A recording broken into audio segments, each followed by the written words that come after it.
नमस्कार। ये है कहानियों का अद्भुत संसार, किस्सा कहानी। किस्सा कहानी में मैं भारती कुमारी आप सबका स्वागत करती हूँ। आज आप सबके लिए लेकर मैं आई हूँ सादत हसन मंटो की लिखी हुई एक कहानी, खुदा की कसम।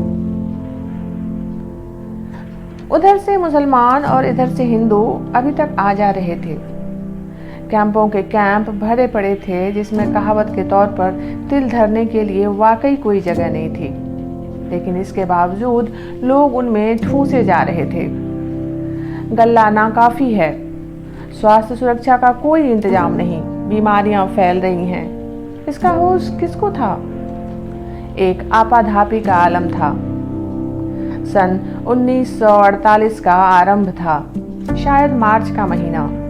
इधर और उधर दोनों तरफ रजाकारों के जरिए भगाई हुई औरतों और बच्चों के आयात का शुभ कार्य आरंभ हो चुका था। सैकड़ों मर्द, औरतें, लड़के और लड़कियां इस भलाई के काम में हिस्सा ले रहे थे। मैं जब उन्हें इसमें सक्रिय देखता तो मुझे बड़े आश्चर्य के साथ साथ प्रसन्नता भी होती। इन्हें सैकड़ों दुश्वारियों का सामना करना पड़ता था। हजारों बखेरे थे जो इन्हें उठाने पड़ते थे, क्योंकि जिन्होंने औरतें और लड़कियां उठाई थी पारे की तरह थे। आज इधर तो कल उधर, कभी इस मोहल्ले में कभी उस मोहल्ले में, और फिर आसपास के आदमी भी उनकी मदद नहीं करते थे। अजीब अजीब दास्तानें सुनने में आती थीं। एक जिम्मेदार अफसर ने मुझे बताया कि सहारनपुर में 2 लड़कियों ने अपने माँ बाप के पास जाने से इनकार कर दिया। दूसरे ने बताया कि जब जालंधर में जबरदस्ती हमने एक लड़की को निकाला तो काबिज के सारे खानदान ने उसे यूं अलविदा कहा जैसे वो उनकी बहू है, किसी दूर दराज के सफर पर जा रही है। कई लड़कियों ने माँ बाप के डर से रास्ते में ही आत्महत्या कर ली। कुछ ऐसी थी जो सदमों को ताप न लाकर कमजोर हो चुकी थी। कुछ ऐसी थी जिन्हें शराब की लत पड़ चुकी थी। उन्हें प्यास लगती तो वो पानी के बजाय शराब मांगती और गंदी गंदी गालियां बकती। मैं इन बरामद की हुई लड़कियों और औरतों के बारे में सोचता तो मेरे जहन में सिर्फ फूले हुए पेट उभरते। इन पेटों का क्या होगा? इनमें जो कुछ भरा है उसका मालिक कौन है, पाकिस्तान या हिंदुस्तान? और वो 9 महीने की नाजबरदारी, इसका मेहनताना पाकिस्तान अदा करेगा या हिंदुस्तान? क्या ये सब जालिम प्रकृति या कुदरत के बही खाने में दर्ज होगा? लेकिन क्या उनमें कोई सफा खाली रह गया है? बरामद की हुई औरतें बाहर आ रही थीं। मैं सोचता था ये औरतें भगाई हुई क्यों कहलाई जाती थीं? उन्हें भगाया कब गया है? भगा ले जाना तो एक रोमांटिक काम है जिसमें मर्द और औरत दोनों शरीक होते हैं। ये तो एक ऐसी खाई है जिसे फांदने से पहले दोनों रूहों के सारे तार झंझना उठते हैं। लेकिन ये अगुआ कैसा है कि एक निहत्थी को पकड़कर कोठरी में कैद कर लिया। लेकिन जमाना ऐसा था कि तर्क वितर्क और दलीलें वो फलसफा बेकार चीजें थीं। उन दिनों जिस तरह लोग गर्मियों में भी दरवाजे और खिड़कियां बंद करके सोते थे, उसी तरह मैंने भी अपने दिल व दिमाग की सब खिड़कियां दरवाजे बंद कर दिए थे। हालांकि उन्हें खुला रखने की ज्यादा जरूरत उसी वक्त थी, पर मैं क्या करता? मुझे कुछ सूझता नहीं था। एक जिम्मेदार अफसर मुझसे मिला, कहने लगा, तुम गुमसुम क्यों रहते हो? मैंने कोई जवाब ना दिया। उसने मुझे एक दास्तान सुनाई। भगाई हुई औरतों की तलाश में हम मारे फिरते हैं, एक शहर से दूसरे शहर, एक गांव से दूसरे गांव, फिर तीसरे गांव, फिर चौथे, गली गली, मोहल्ले मोहल्ले, कूचे कूचे। बड़ी मुश्किलों से मकसूद गौहर हाथ आता है। मैंने दिल में कहा, कैसे गौहर? अनसीधे गौहर सिर सीधे हुए। तुम्हें मालूम नहीं हमें कितनी दिक्कतों का सामना करना पड़ता है। लेकिन मैं तुम्हें एक बात बताने वाला था। हम सरहद के उस पार सैकड़ों फेरे कर चुके हैं। अजब बात यह है कि मैंने हर फेरे में एक बुढ़िया को देखा। एक मुसलमान बुढ़िया को अधेड़ उम्र की थी। पहली मर्तबा तो मैंने उसे जालंधर की गलियों में देखा, परेशान हाल, चला हुआ दिमाग, वीरान वीरान आंखें, गर्द व गुबार से अटे हुए बाल, फटे हुए कपड़े। उसे ना तन का होश था ना मन का, लेकिन उसकी निगाहों से ये साफ जाहिर था कि वो किसी को ढूंढ रही है। मुझे एक बहन ने बताया कि ये औरत सदमे की वजह से पागल हो गई है। पटियाला की रहने वाली है, इसकी इकलौती लड़की थी जो इसे नहीं मिलती। हमने बहुत जतन किए हैं उसे ढूंढने के लिए, मगर नाकाम रहे हैं। शायद बलुओं में मारी गई, मगर ये बुढ़िया मानती ही नहीं। दूसरी बार मैंने उस पगली को सहारनपुर की लारियों के अड्डे पर देखा। उसकी हालत पहले से कहीं ज्यादा बदतर और खस्ता थी। उसके होठों पर मोटी मोटी पपड़ियां जमी थी, बाल साधुओं के से बने थे। मैंने उससे बातचीत की और चाहा कि वो अपनी अंधी तलाश छोड़ दे। चुनांचे मैंने इस मतलब से बहुत संगदिल बनकर कहा, माई तेरी लड़की कत्ल कर दी गई थी। पगली ने मेरी तरफ देखा। कत्ल? नहीं नहीं। उसके लहजे में फौलादी यकीन पैदा हो गया था। उसे कोई कत्ल कर ही नहीं सकता, मेरी बेटी को कोई कत्ल नहीं कर सकता। और वो फिर चली गई उसकी अंधी तलाश में।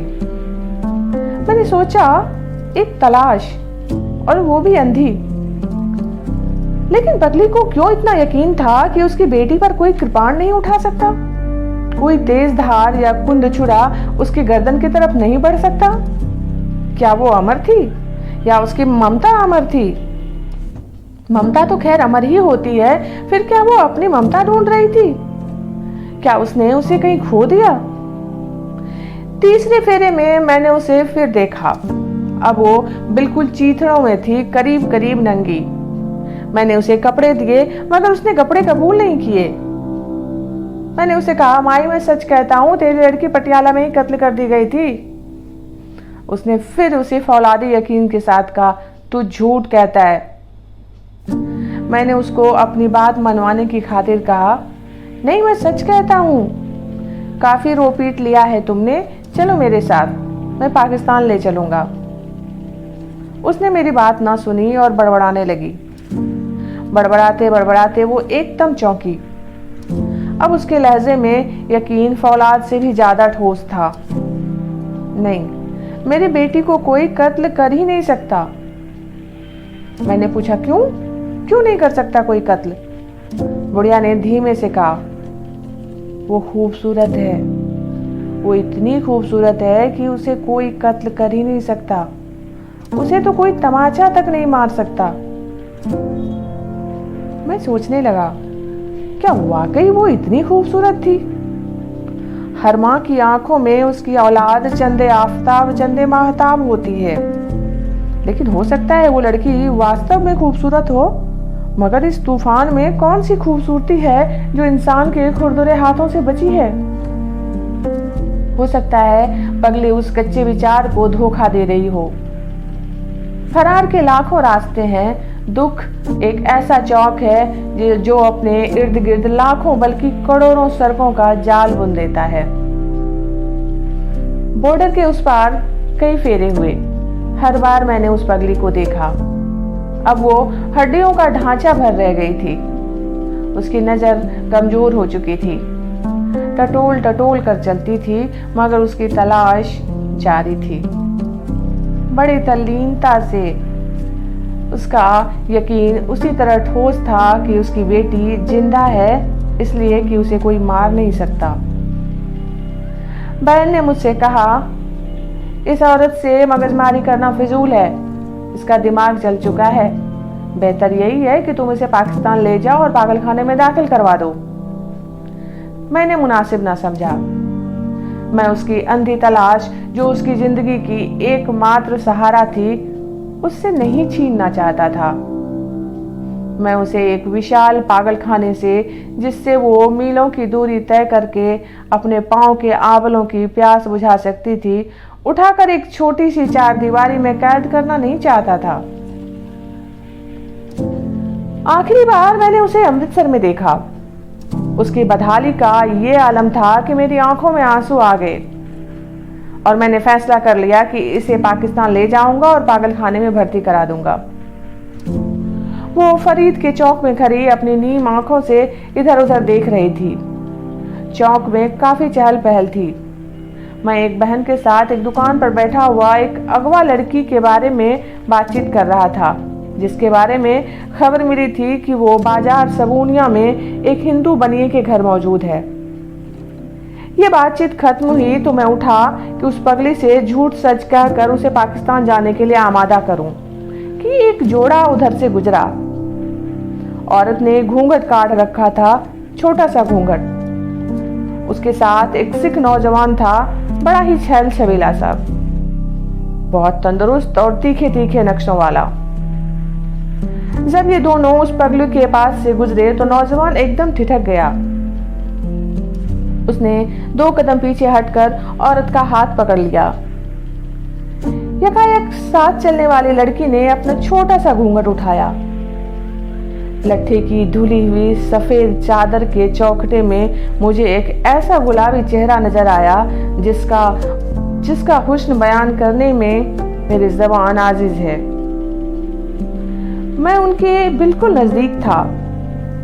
सिख नौजवान ने उसी सौंदर्य की देवी से उस पगली की ओर इशारा करते हुए सरगोशी से कहा, तुम्हारी माँ। लड़की ने एक क्षण के लिए पगली की तरफ देखा और तुरंत घूंघट ओढ़कर नौजवान का बाजू पकड़कर भिजे हुए स्वर में बोली, चलो। और वे दोनों सड़क से हटकर तेजी से आगे निकल गए। पगली चिल्लाई, भाग भरी, ओ भाग भरी। वो सख्त बेचैन थी। मैंने पास जाकर पूछा, क्या बात है माई? वो कांप रही थी। मैंने उसको देखा। मैंने पूछा, किसे देखा? उसके माथे के नीचे 2 गढ़ों में उसकी आंखों के बेनूर ढेले हरकत में आए। अपनी बेटी को देखा, भाग भरी को। मैंने कहा, वो मर चुकी है माई। अब वो चीखी, तुम झूठ कहते हो। मैंने अब उसे पूरा यकीन दिलाने की खातिर कहा, मैं खुदा की कसम खाकर कहता हूं कि वो मर चुकी है। ये सुनते ही वो पगली चौक में ढेर हो गई। ये कहानी इतनी ही। अभी आप भारती कुमारी की आवाज में सुन रहे थे सादत हसन मंटो की लिखी हुई कहानी खुदा की कसम। जल्दी ही मिलते हैं एक नई कहानी के साथ। तब तक आप जुड़े रहिए किस्सा कहानी से।